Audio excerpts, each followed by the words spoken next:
Okay. Good afternoon, everybody. Thank you for your patience. Apologies for the slightly late start. This is Road to Financing for Development 4, laying the groundwork for a new era of transparency and development effectiveness, jointly organized by the International Aid Transparency Initiative, the Global Partnership for Effective Development Corporation, and Nigeria's Federal Ministry of Budget and Economic Planning. My name is Gary Forster. I'm your moderator today. I'm the CEO of Publish What You Fund, the global campaign for aid transparency.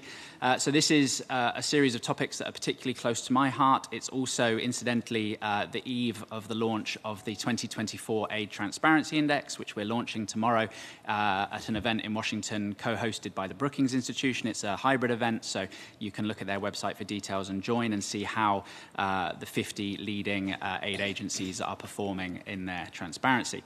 But why are we here? Why have we called this event the Road to Financing for Development 4? Well, that's where we find ourselves, right? Next year, 2025, there'll be an event in Spain where commitments will be made about how we find and then allocate resources for the world's most pressing challenges. The scale and complexity of those challenges, as you are all acutely aware, is extraordinary and unprecedented. The latest figures about the SDG financing gap put them at over $4 trillion a year. So let's remind ourselves about the development effectiveness principles. There are 4 of them. The first is country ownership. We're fortunate to be joined by a couple of country representatives here, including Henry Asor from the Nigerian Ministry of Budget and Economic Planning, who will talk about the country perspective. The second principle of development effectiveness is a focus on results. At tomorrow's launch of the Aid Transparency Index, we'll talk about how it is that we're in a situation where we just don't have enough information about impact and evaluations and results related to sort of international development finance. The third principle relates to inclusive partnerships, which are going to be essential if we take on and we tackle successfully these global challenges. And the fourth principle of development effectiveness is transparency and mutual accountability, something that's close to all of our hearts.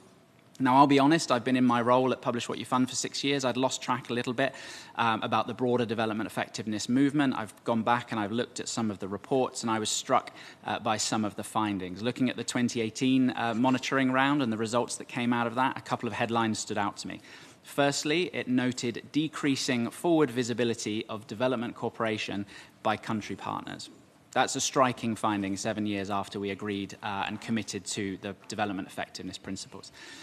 Secondly, country parliaments overseeing a decreasing share of development cooperation. That has fundamental impact on sovereignty, but also on accountability. So progress, it appears, is faltering or is not going in the right direction. But what about attention to these issues? Well, the recent 2024 Financing for Sustainable Development report noted, and I quote, that attention to the development effectiveness agenda has been lagging, and noted that there is a clear need to revitalize this agenda and develop a shared understanding of development effectiveness. Now, this is all important because while we know, because of the SDG financing gap, that we need more funds, we need better funds, we need more impactful funds, we need funds that are aligned much more with country priorities. And what's really striking about this for me is, of course, I could make arguments about how development effectiveness is going to lead to better coordination, better alignment with national priorities, better opportunities for learning about what works and scaling those up. It's going to reduce transaction costs.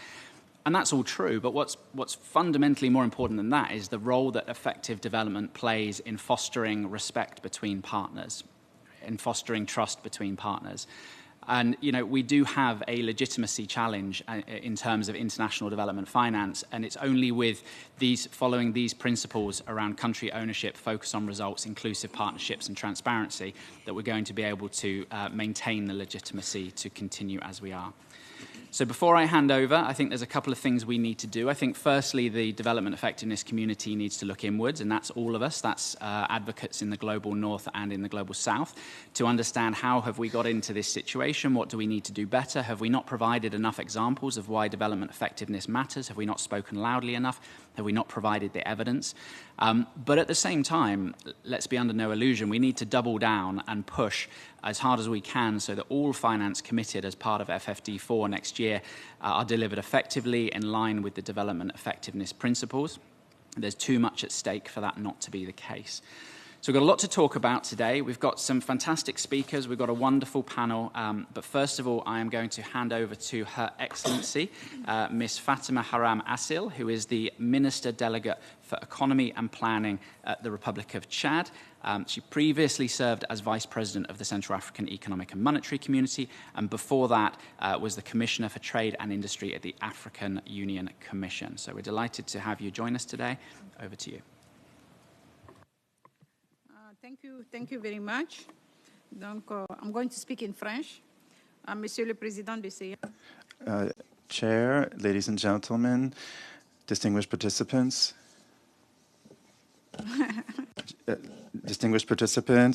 ladies and gentlemen, all protocol observed. It's a great pleasure to be here today to speak on such an important topic on development cooperation. So you may ask, why do the transparency and effectiveness agendas matter? What difference do they make to how a country like Chad can achieve its development goals? So to start, let's set the scene. What do we mean when we talk about transparent and effective development cooperation? The World Partnership means that the stakeholders communicate effectively about the use of aid and the results obtained. This means allowing citizens, institutions, and partners to provide effective follow-through concerning aid for development. So for Chad, that means having access to transparent data on the development resources allocated on behalf of our country. Ladies and gentlemen, transparency and effectiveness means tracking the progress through our collaboration based on the principle of cooperation in development, which have been approved by 161 countries and 56 international organizations back in 2011. For Chad, these arguments are not just theoretical. We have actively engaged in the transparency and effectiveness agendas. For example, Chad is a member of the International Aid Transparency Initiative. The government joined IATI as part of a commitment to promote transparency and good governance, which are in our National Development Plan from 2017 to 2021. This partnership is strengthening and is bearing its fruits in terms of transparency. Chad is proud to engage with the Global Partnership for Effective Development Cooperation.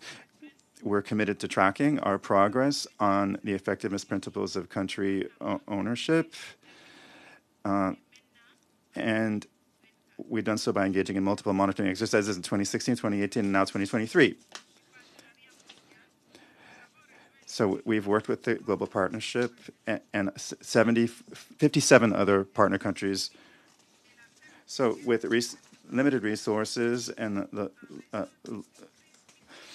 due to multiple crises, the development effectiveness needs to be appropriately evaluated within the framework of a broader conversation on financing for development. FfD4 should be seized as an opportunity to launch this revival of the development effectiveness agenda and commit to working together towards SDG implementation as we approach 2030. This includes restoring trust, dialogue, and partnership, and driving policy and behavior change through regular, high-quality evidence and data on the progress of development cooperation. Ladies and gentlemen, this high-level meeting shows the ongoing commitment of our country towards development effectiveness and transparency. Since 2011, 105 partner countries have participated in the Global Partnership Monitoring Exercise, and over 1,600 organizations have published with IATI. Both GPEDC and IATI focus on how development actors can work better together. IATI encourages organizations that address international poverty and crises to publish open data about their funding and activities in a way that is accessible and comparable. GPEDC advocates and tracks progress around the 4 internationally agreed principles of effective development, cooperation, through a monitoring exercise, which provides an indication of progress on commitments and thus encourages collective accountability. Chad reaffirms its commitment to promoting transparency in development and development effectiveness. We have already put in place plans, and they're being strengthened for rigorous oversight in order to optimize resources. Our institutional capacity building will be essential in guiding Chad forward, and we encourage all international partners to support our efforts by providing adequate international financing in order to help us meet the challenges that we are confronted by. Thank you very much for your attention.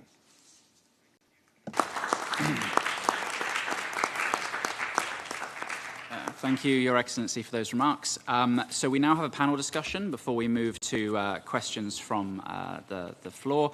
I'm going to introduce our 3 panelists. So we'll be starting with Mr. Henry Assor-Nkang, who is a policy and aid data analyst with more than 17 years of experience in development cooperation, aid data, transparency initiatives, and research, both in the United Kingdom and Nigeria.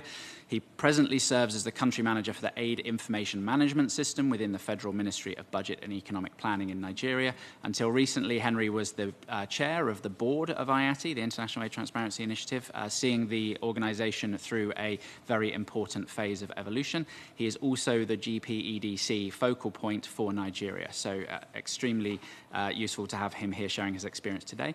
We're also joined by Ms. Victoria Gellis, who is a senior foreign service officer with the U.S. mission to the UN. Prior to that, she served as USAID Jordan's Democracy and Governance Director, and before Jordan, she was the Democracy and Governance Director at USAID Moldova. And last but not least, we're joined by Ms. Iaria Carnavelli.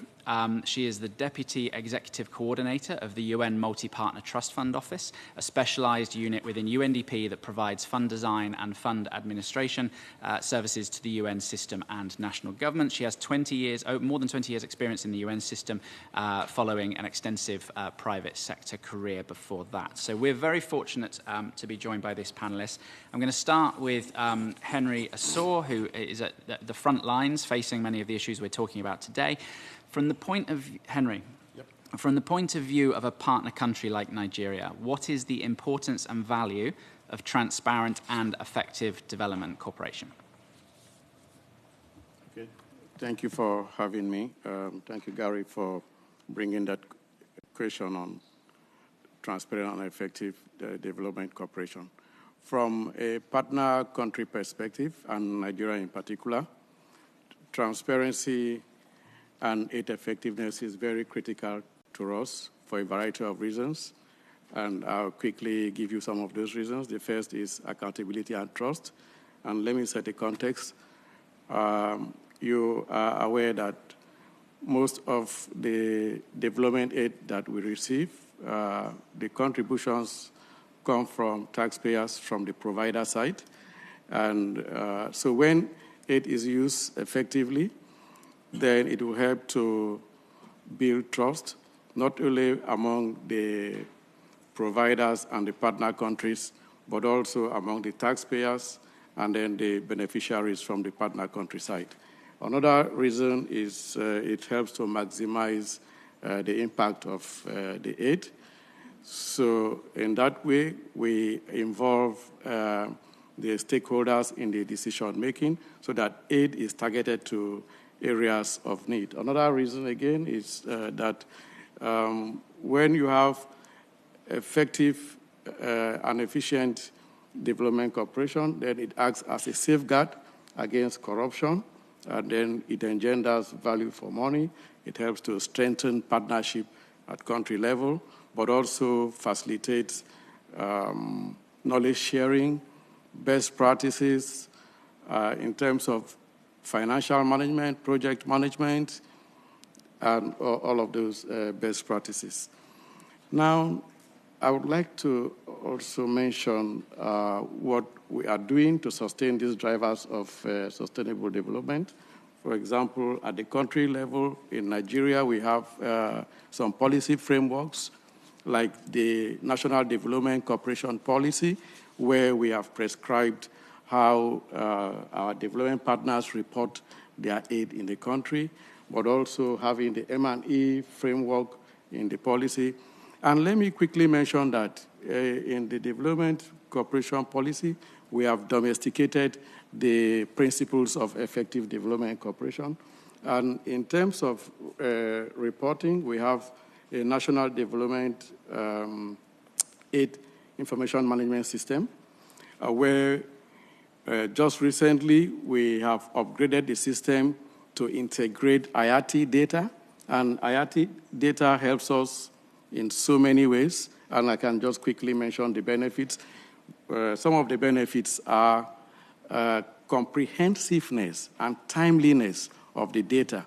Now, with integrating IATI data to our country systems, we are able to have more comprehensive and timely data, which helps us in planning, helps us in evidence-based decision-making. And the other benefit we get, again, is end-to-end traceability of resource flows. So we are able to trace resource flows from the source to activity level and even up to the results level. Then another benefit, again, is that we are now, with having more comprehensive and timely data, we are now able to track alignment with our national priorities as well as the SDGs. So those are some of the benefits that we get. And I can also mention how this data is used. Because we are a ministry that is responsible for economic planning in the country, so every quarter we provide data to the Central Bank of Nigeria for the computation of balance of payment. And also in the budget department, we provide data for the preparation of the multi-year expenditure framework, as well as the National Assembly. We provide data to them that assist them in their oversight function as a parliament. And then there are a huge number of stakeholders that come to the ministry to get data. Now, with integration of IATI data, we now have the data that is necessary to meet our data demands. Thank you, Henry. And that's a really compelling case of how you're using international aid information that international actors are reporting in the IATI standard, and you're using that to understand what actors are doing, aligning activities with Nigeria's national priorities, fulfilling other governance responsibilities that you and the broader government have. Can you talk to us a little bit about your role? Because you're the GPEDC focal person in Nigeria. You've participated in previous monitoring rounds for the Global Partnership for Effective Development Cooperation. And of course, those rounds come with a series of findings and recommendations. Can you talk to us a little bit about how that process has led to change in Nigeria? Absolutely. The GPEDC, although it's a global survey, but it's driven at country level. So Nigeria, we participated in previous rounds, the second monitoring round, the third monitoring round, and currently we are also participating in the fourth monitoring round. But let me say that the GPEDC has been beneficial to us in so many ways. Findings from previous results, from previous surveys, helped us as a coordinating ministry to have constructive dialogue with our partners at country level, which has led to behavior change. The gaps that we identified in the previous rounds enabled us now to have this kind of all-of-society approach So where we engage with the private sector, the civil society organizations, the parliament, and our development partners. And right now we can see progress because development partners in country now are able to use our country systems. They publish their data in the aid information management systems. Our procurement system is also being used. And even we have national integrated financial system is also being used. So it has been of immense benefit to us, and I would strongly encourage countries that are not participating to please participate. Thank you, Henry. An important message there. So, Victoria, turning to you, you're a representative from the U.S. Permanent Mission to the UN. Can you tell us a bit about the U.S.'s perspective on development effectiveness and transparency, please? Thank you very much. First, I want to just thank everyone for inviting me today. It's a real honor to be up here with my fellow panelists. I hope you'll permit me to talk about a few different aspects of things we're covering today across the GPEDC principles. I want to say first that the United States uses our convening power, global footprint, and standing in multilateral institutions to leverage collective action through multilateral engagement, including efforts to evolve the work of multilateral development banks to better address the development challenges we face today with speed and scale.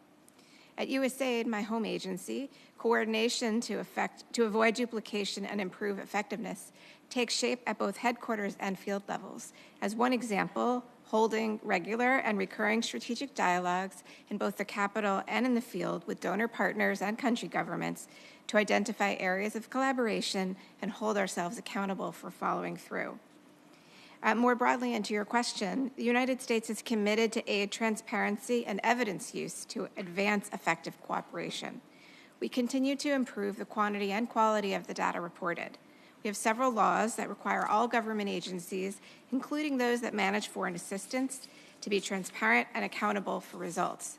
But beyond our legal obligations, we provide quality information and timely reporting to help stakeholders use and monitor U.S. cooperation resources more effectively. At my home agency, again, USAID, USAID publishes and tracks all of the evaluations we commission and shares this information with the public through our evaluation dashboard. You can find that linked from the USAID public website homepage under the Results and Data tab. Anyone can use the map or other filters to find completed evaluations by country or sector. And another example, in this budget-constrained environment, cost-effectiveness evidence is of the utmost importance. USAID is making new efforts to support its field teams to have the greatest impact per dollar on the outcome of interest, and is developing a set of papers on how to better use and generate evidence in general and how to improve cost-effectiveness of interventions towards specific outcomes. I will say also the United States is committed to the full implementation of the 2030 Agenda and the 2030 Agenda and the SDGs both at home and abroad. Another way, having addressed cooperation and transparency, we are supporting that, is through inclusion. We know a growing body of evidence demonstrates that intentional efforts to reach those who may be underrepresented or in vulnerable situations leads to better outcomes for other development objectives, such as health, security, stability, and economic resilience. All development problems, including shared challenges, are experienced at the local level.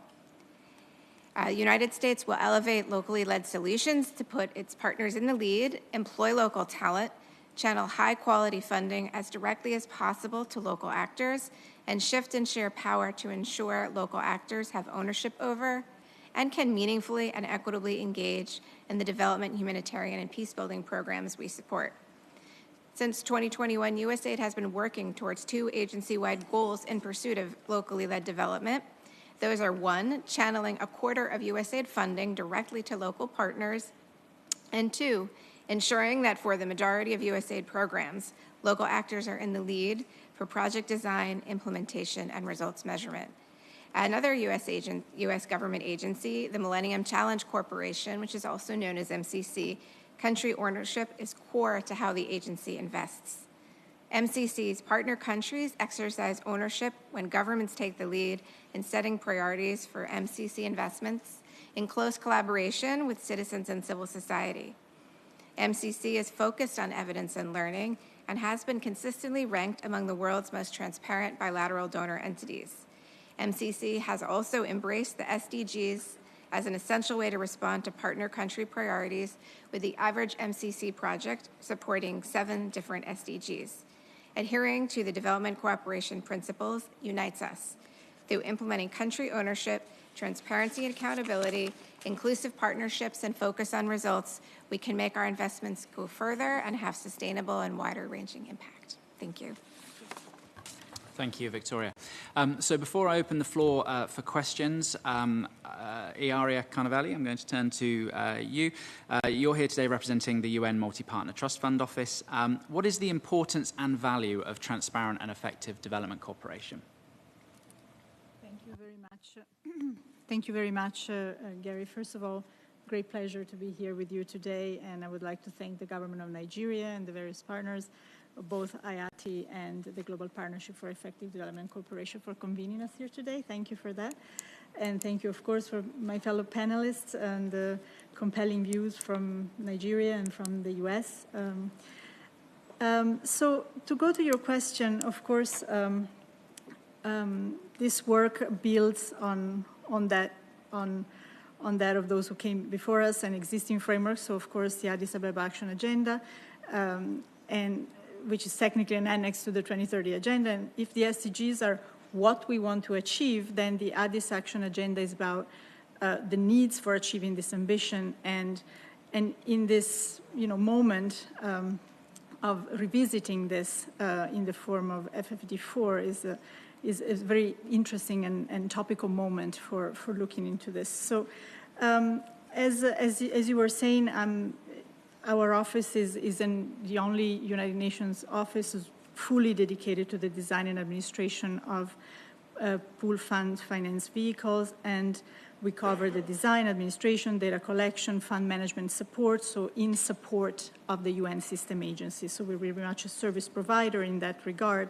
And if we go to your first question, Gary, about the value and importance of transparency and effectiveness, and if we take as our starting point that we build trust by being transparent with one another, well, the answer to us from our standpoint is that in terms of pool funding and driving joint action across member states, as well as the UN system, transparency and effectiveness are absolutely essential.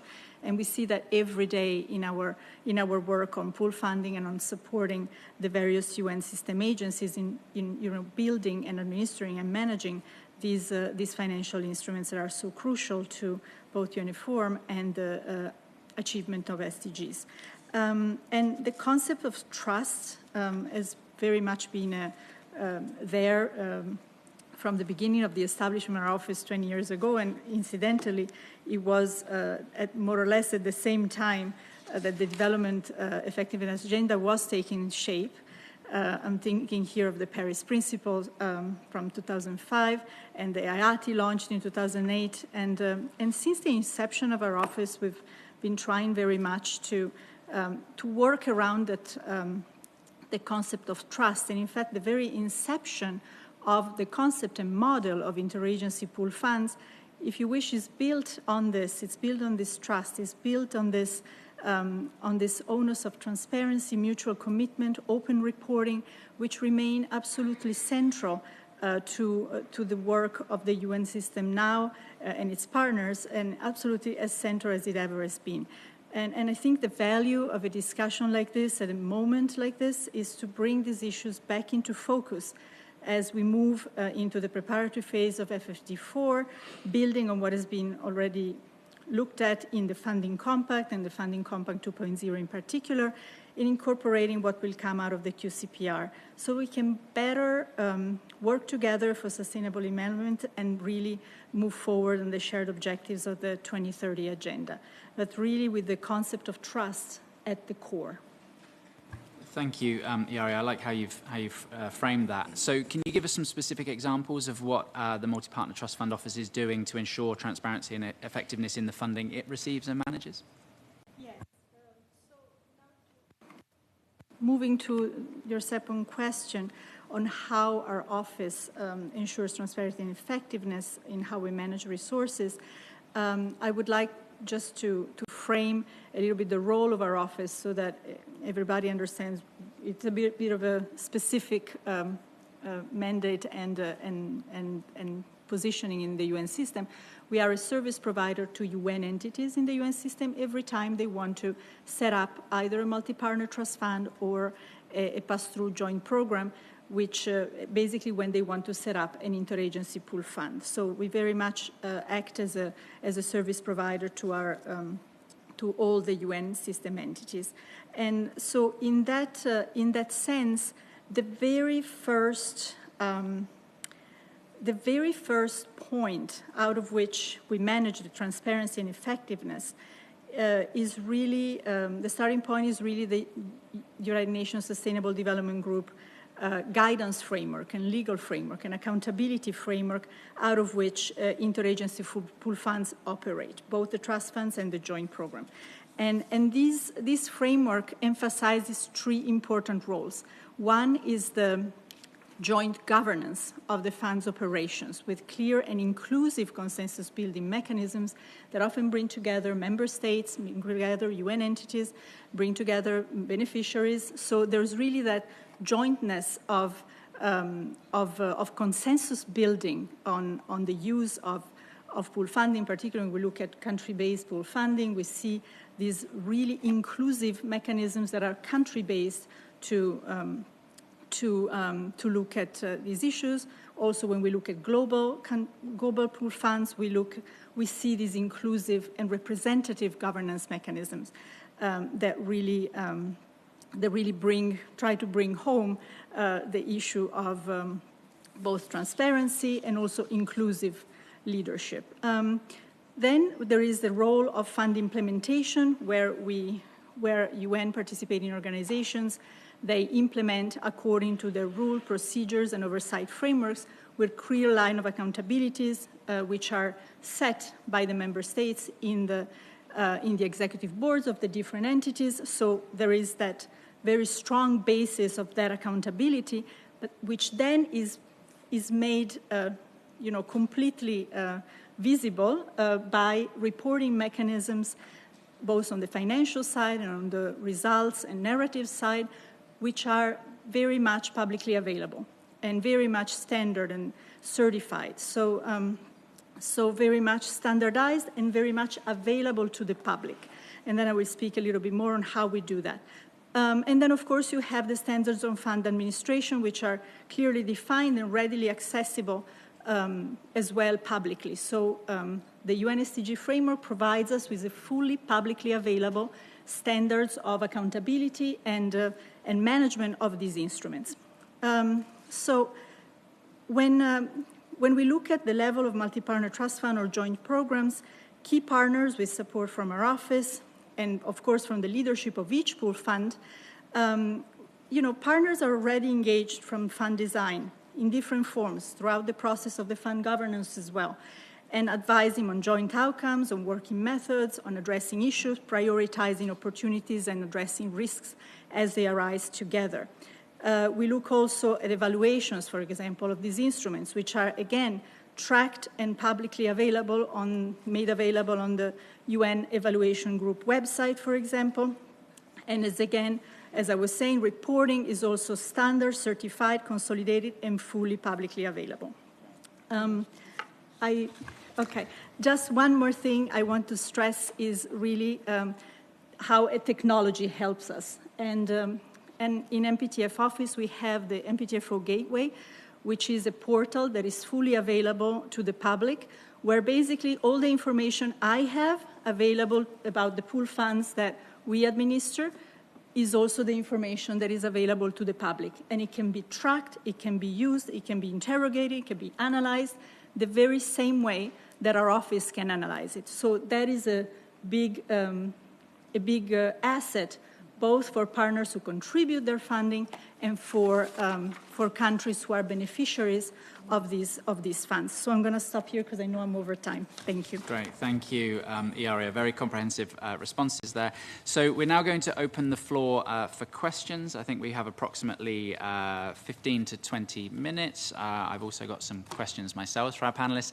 But please just raise your hand and then I'll ask you to turn on your microphone.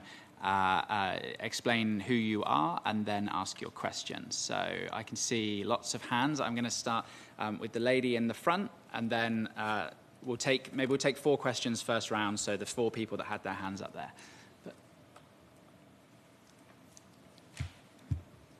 Can you hear me? Yes.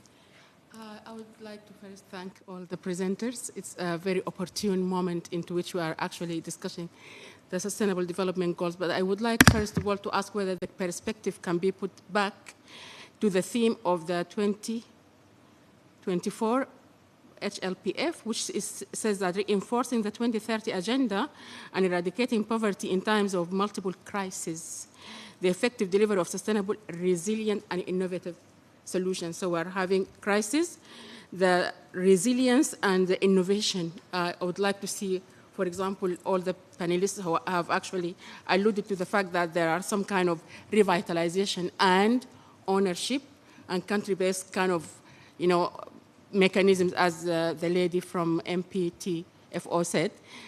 We would like to see how in this crisis situation, for example, in Chad, our neighbor, in Ethiopia, other places, the crisis in Sudan has affected all the region. We have not seen any kind of mention of how sustainable development in the United Nations 2024 would like to see a country seized by the desire to remain relevant to the Union of Nations globally, Sudan, not mentioned. We have so many people now crossing the border. We are a country in a flight mode. Everyday people, we cannot give you statistics.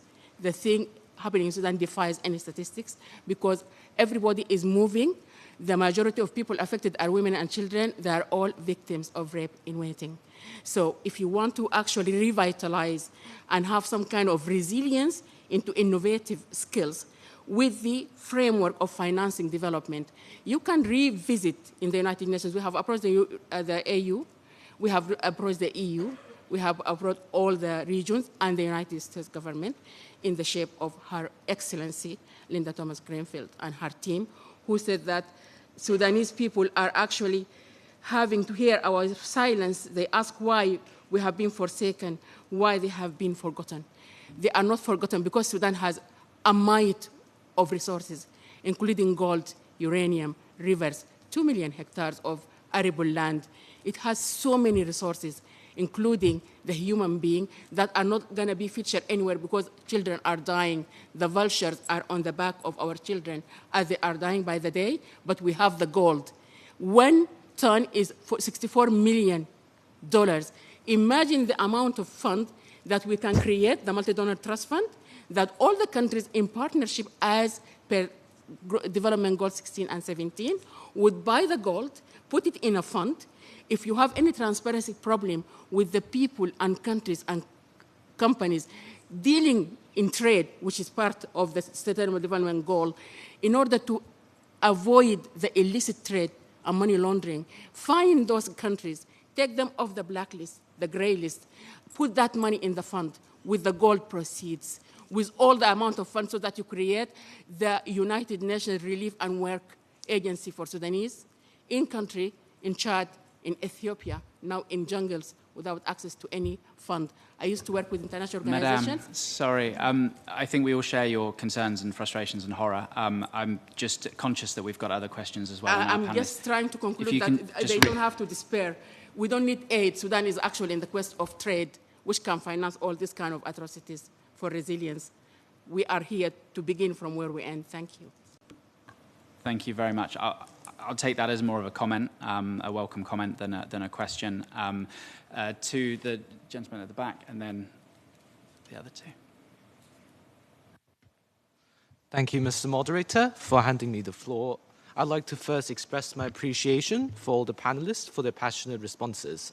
My name is Jaewon Choi, and I'm a civil society representative of the Diem Yen Foundation, a youth advocacy organization for greater representation of youth to the UN.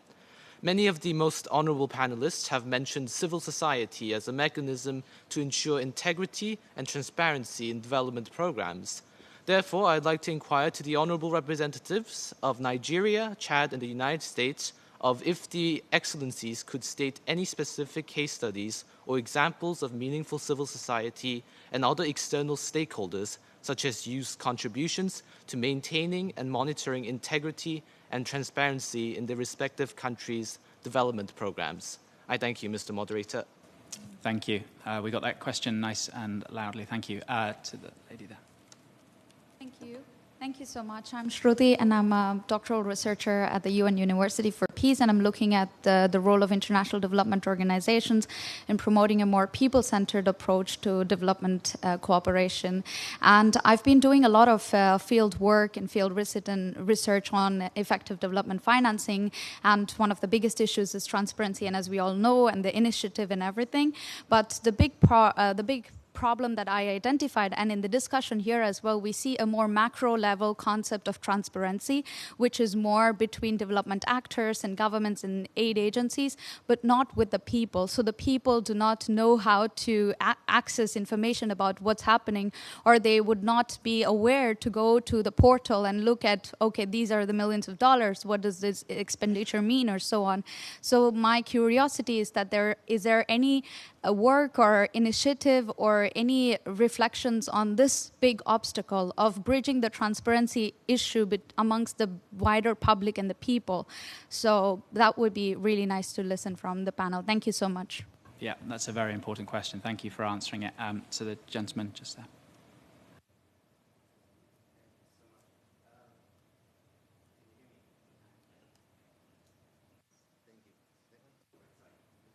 Thank you so much. It's such an honor and privilege to hear from deep within the work and making of these institutions, the makers, as it were. My question is very much allied with yours, which is it is obvious that for the efficiencies and transparencies, and indeed we hope the deposit rates and throughput levels and attractiveness to money and to in people being involved in these systems is complexity is the requirement. That is the dimension where you guys work. You are building systems and mechanisms, and the finance is such a strange mixture of real mathematical rational measures and also the vernacular language with which we express it. For finance and in terms of transparency and those things which are financial hotcakes where people are happy to throw their money in have potent vernaculars. A mortgage-backed security, you believe there's houses and you're part of an economic movement, and that actually if everything goes wrong you'll claim these houses. It's not the case. Nobody claimed the house, backing some mortgage-backed securities. But nonetheless, the importance of this vernacular, and also when you describe these elegant structures you've designed to which you have access, and so do your colleagues, the pools, the vehicles, these nuclei where all the data is accessible. And I wonder whether there isn't some unifying set of forms that we could agree on, that these are the forms that work. The pooling suggested by the Bahamian Prime Minister of interest rate risks. Pools love planetary. There are all these tools available, and one wonders that there needs to be a compromise in their vernacular translation that any human can understand this deal and where they are in this contraption. And I wonder how the visual vernacular and the actual engineering are found. Where's the design discourse between them? And is there some almost aesthetic for the contraption we need at the scale of the world that will help us all trust it, as you say, and work our levers in it? Thank you very much. I think I understand. So I'm going to turn to the panel now. Notwithstanding the important contribution regarding Sudan, the first question related to the role of youth organizations, whether there are case studies or examples of youth organizations engaging in development effectiveness sort of activities, primarily at the country level. Does any of the panel want to speak to that specifically? Yes, Henry, please. Yeah, okay. So to your question, Chu, that's the name? Okay, so yes, in Nigeria, we have a very active civil society space. And in fact, in 2022, because of the importance of civil societies, we organized a workshop in collaboration with IATI Secretariat, where we brought over 70 civil society organizations in Nigeria and trained them on how to assess aid data, but also how to monitor for results. So we have, I can give you examples. There is a civil society known as Connected Development. They are very active in tracking development cooperation activities in Nigeria, and they track these activities up to results level. They engage with communities and the beneficiaries. And that takes me to the lady who asked the question about bridging the gap on transparency. Yes, we are taking conscious efforts to train civil society organizations on how they can assess aid data and engage with communities and enlighten or create awareness at community levels, how they can be able to have data on the kind of development efforts that are happening within their community. So those kind of efforts are taking place in Nigeria. Sorry, would anyone else like to speak to those somewhat connected questions? Yep. Just to talk about, I was going to just say something about the question on, from the researcher about the micro-level transparency. So just from the point of view of the way we see this addressed sometimes in the governance of the pool funds that we administered, we see some of the UN country teams, for example, have established civil society advisory groups, that are either for the fund or for the entire operation. And in fact, it's useful that micro level, and I see that micro level transparency, they're trying to address it through that mean, because the grassroots and civil society organizations then can point towards the areas where the information needs to be disclosed in a different way.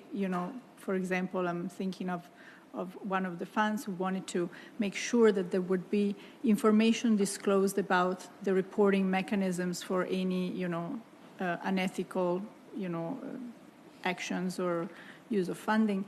But, they wanted to make sure the information went right down at the micro level, because otherwise they felt it was irrelevant.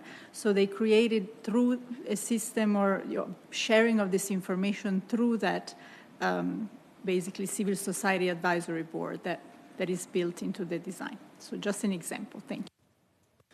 Thank you very much. And I'll just take the moderator's prerogative to say that for myself, I represent Publish What You Fund. We run the Global Aid Transparency Index, which I'm sure you're familiar with.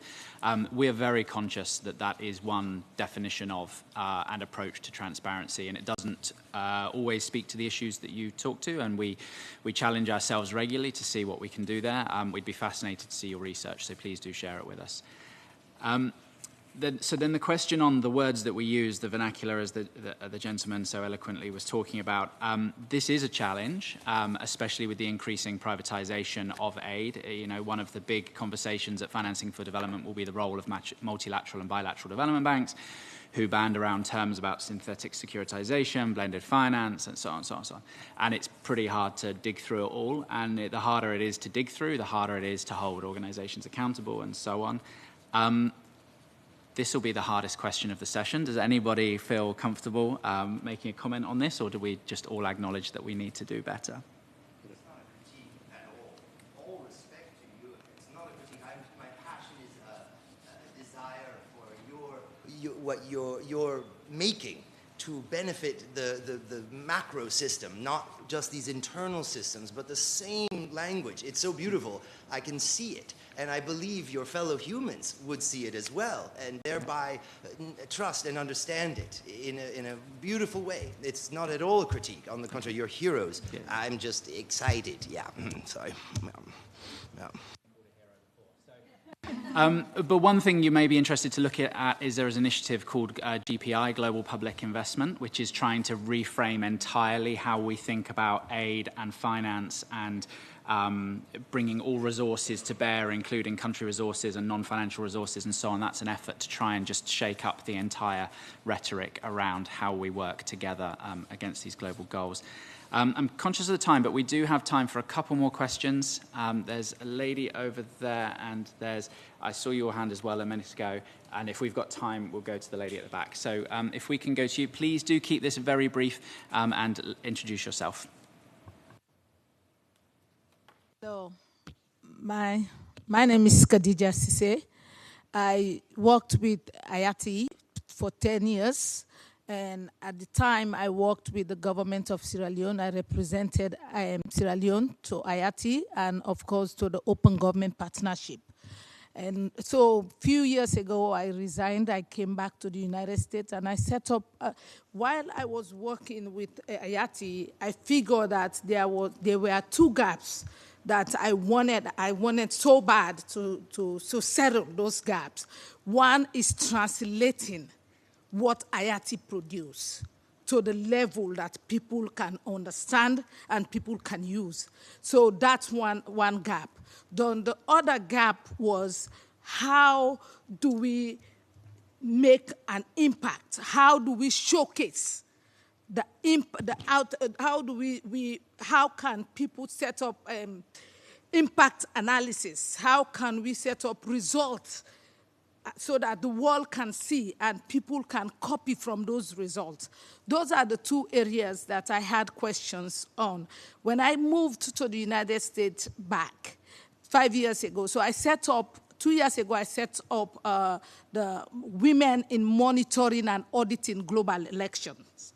This organization is now in 17 countries. And knowing that we are using IATI data, when IATI sent out the data, we look at the data, we look at the sustainable development goals that emphasize on diversity, inclusion, and equality, especially when it comes to women. We look at those areas, we bring that information down to IATI, try to see what the international partners have donated towards those particular areas. That's what we do. And the question, please, Madame. Okay. Thank you. Well, my question is, with what we are doing right now, we are in as I said, we are in 17 countries. So how do we are about to launch what we call the Global Eye, where the world can participate with their information and through IATI and the Sustainable Development Goals. So how can we reach out to the UN, the two resources that we are using right now to make sure that this organization runs very well? How can we connect ourselves to these two organizations so we can maximize whatever we are doing right now? Okay, thank you. Yemi, I might come to you for that in a moment. The question from the lady here, please. Two questions regarding aid effectiveness. The duplication of work. In a lot of the agencies, you'll see the same work being done by another agency, and let's say when a crisis arises, you see competition, what is being done to, because that's a loss of resources that can be channeled somewhere else. And also I worked in Congo before, and one of the things that I noticed, and in the community, there's this belief that the UN has become, the Congo has become a welfare state of the UN. How to eliminate that mindset, because it's a country that's now transitioning and needs to stand up on its own feet. Yeah. Thank you. Thank you. And to the lady at the back. Thank you so much. I'm going to bring it back to FfD4. So I'm Cecilia, working at the Financing for Sustainable Development Office within UNDESA. So we're hearing a call for revitalizing the development effectiveness agenda. I think we can say that the principles underpinning the agenda seem relevant from both the partner country perspective and the development partners. So my question is on the how. How do we revitalize the agenda, make it appealing to the increasing diversity of actors that deliver development cooperation at the country level? And importantly, I think, how do we ensure that experience at the country level can guide discussions on this at the global level? Thanks. Good question. Thank you for bringing us back. So, Yemi, I'm going to ask you to speak to the first question on how do we make sure that all the actors working on transparency and impact globally are connected and are more than the sum of their parts, which is my interpretation of your question. Sorry if I got it wrong. Thank you very much, Gary. I hope you can hear me. My name is Yem Srachasafa. I'm the Executive Director for IATI. I recently joined, so I'm really, truly delighted to be here today. And thank you so much for your active participation, and I'm delighted to also hear this question. In effect, I think, as you all know, IATI works with a diverse set of partners, including those who are providing funding, those who have been recipient of funding, and then, of course, those who have been trying to hold accountable. So, in effect, we work with various stakeholders. I'm glad to hear that you've been working with us as a focal person from Sierra Leone. In that sense, I think the way in which we look at it is that we work very closely with all the partners to try and make best use of the IATI data. And then from the grassroots level, the work that you are doing is incredibly amazing to hear. And we wanted to connect the dots as IATI as well, bringing out all those use cases, we call them use cases, showcasing those who are applying IATI data for effective development, effectiveness, and then effectively holding others accountable. So we look forward to work with you. We do not have immense amount of resources in front of us, but we work in a selected basis with critical partners, providing them capacity development, training, and so forth, to be able to help them do what they do best on the grassroots level. And yeah, I would stop it at that for now. Thank you, Yemi. So I have failed in my single role of making sure we stay on time. I'm conscious that we're very lucky to have Yemi with us. She's the new Executive Director of the International Aid Transparency Initiative, and I'd like her to have time for her remarks. So with regards to the questions that we received, the one on duplication of work, and that's really a question about, are all stakeholders using all of the information in front of them to make sure that aid is as effective as possible? And I don't think we're there.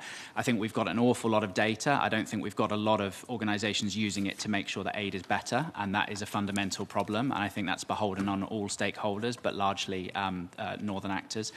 The question on FfD4, I mean, that's what we need to take away from this session. I don't think we do know what it is that we have to do between now and next year to convince all of the actors that this needs serious attention. There's going to be a lot of focus on how many dollars are committed by which actors, and we know those commitments are not always delivered on, but there's going to be a lot of focus on that, and restructuring finance and private sector and debt is going to be overwhelming. So I think we all need to get together and figure this out and just have a very clear message about why this matters, for all the reasons we've heard, from the efficiency reasons to the respect and trust reasons.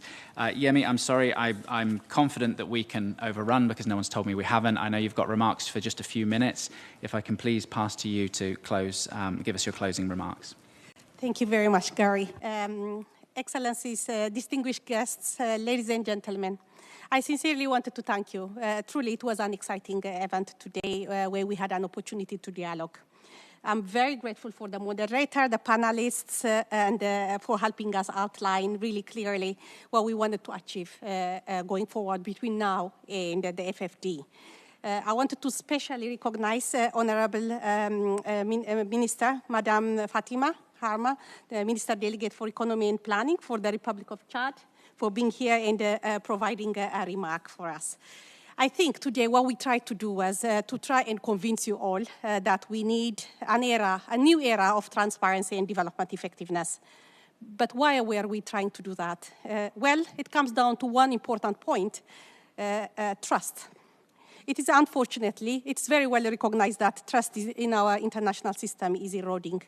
The issue of trust is becoming ever more dominant. At the start of the year, the UN Secretary General highlighted that there is a scarcity of trust in the world, and he called 2024 to be a year of rebuilding trust and restoring hope. Further reiterating this message, in this year 2024 Human Development Report, UNDP, which is using our flagship report, argued that rising political polarization and distrust have resulted in a gridlock in our global challenge. These gridlocks are stuck. Allow me to say this. After 20 years of progress, and for the first time in record, inequalities in the Human Development Index are growing between the richest countries and the poorest. And despite aid spending reaching the highest on records, evidences are showing that the increase at country level for development programming is not that significant. This is mainly due to the increase in humanitarian crisis and displacement, for which Madam has been reiterating at the beginning from Sudan. Thank you, Madam, for bringing us into that important recognition. Data from the latest Financing for Development report shows that in-country donor cost and humanitarian aid as a share of net ODA has increased from 9% in 2000 to 25% in 2022, highlighting the fact that we are really struggling due to increased humanitarian crisis. With the 70% of the SDGs targets are only on track and the estimated financing need being closer to 4.2 trillion, there is no more moment than now that the increase in development spending has been so compelling. Funds are under unprecedented strain from the triple planetary crisis, climate change, pollution, biodiversity loss, humanitarian crisis, geopolitical challenge, name it. These challenges are not they are not only for this generation, they actually goes into the next one. Most of these challenges are global in their nature, and we truly hope that we will have a collective action towards addressing this challenge. It is clear for us that we need an injection of trust if we are to address these important challenges. We need to reinvigorate, reimagine development cooperation going forward, and we must start now by putting the fundamentals in place. This is why we are arguing that today we must focus on two important agendas, transparency and development effectiveness. These, in our opinion, are two currencies of trust. Why are we calling them currencies? We call them currencies because, first and foremost, the world wants to access information about where money is being spent, by whom, and on what. Crucially, funders and taxpayers are keen to know where money is going. That's why transparency is a currency for us. Similarly, we've spoke a lot about development effectiveness. Every dollar and the value for money is critical for all development partners and stakeholders involved. That's why, again, we call development effectiveness a currency. I wouldn't go into articulating the principles. The principles have been highlighted by Gary. Thank you for that. This is why, looking ahead for Financing for Development Conference on next year, it is important that we recognize for us to redouble our effort and recognize the need for a new era of transparency and development effectiveness. We count on all of you to be able to articulate the need for the new era in the outcome document. Hopefully, in reality, it's not going to be just a text in an outcome document. It would rather be IATI and GPEDC doing their rightful role to catalyze development cooperation in each country. This means IATI enabling governments to have access to information on development financing, which is going to be announced, and more transparent, that have been more available to all bilateral, multilateral partners for them to be able to see overlaps, gaps, and be able to allocate efficiently, and civil society organizations, including youth groups, to hold all governments accountable. Hopefully, these important messages are inspiring to you, and we all would renew our collective commitments to transparency and efficiency, and we can count on you from now all the way up to next year to advocate for transparency and development effectiveness. Thank you very much.